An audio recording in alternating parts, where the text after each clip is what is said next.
When you went from downtown Charleston across Elk River before the 1850s, you were out in the country. There were a series of farms that dotted the riverbank all the way up to the hills behind us.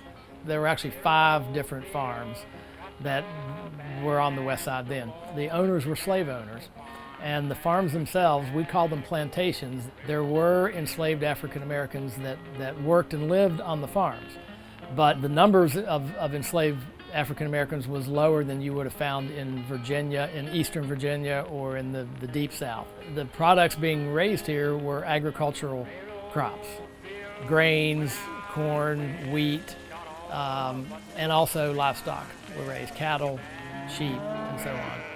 And so these were very extensive, some over 300 acres. In fact, Glenwood was 366 acres. And the adjoining farms were all over 300 acres. And they had originally been divided by the Bream family, that were some of the early settlers, and then handed down through the family. The handwriting was on the wall that Charleston was growing, even though in the 1850s Charleston was a village of about 1,500 people, or less. Another bridge was built that opened up much more of the west side. In the area that we now call Elk City. The part of the west side closest to Elk River, it really starts developing in the 1870s or so. And you have a lot of businesses there, a lot of factories along the river and such, but it only really comes as far west as maybe Delaware Avenue. And then from Delaware Avenue down to Patrick Street, where the Kelly Axe Factory was, which was the largest axe factory in the world at one point. There's really not much here. And although it's been leveled out a little bit, if you look at historic maps from the west side, this area was not developed.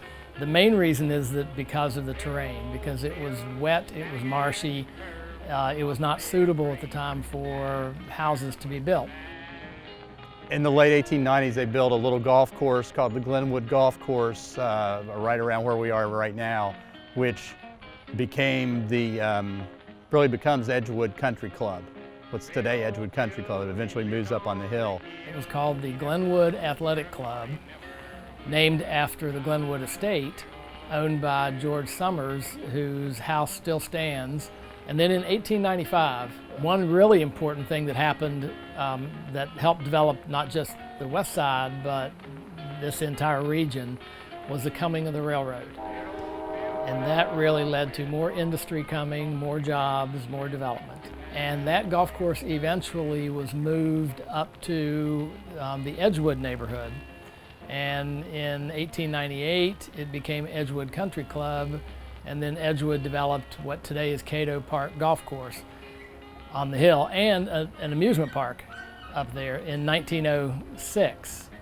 A park called Edgewood Park was built just over the hill on a really steep hillside next to where the country club is today. And that park only lasted about 6 years until 1912, and it burned. And then this area was developed as an amusement park, known as Luna Park, which may or may not have been connected with dozens of other Luna Parks that were built all over the U.S. and literally all over the world.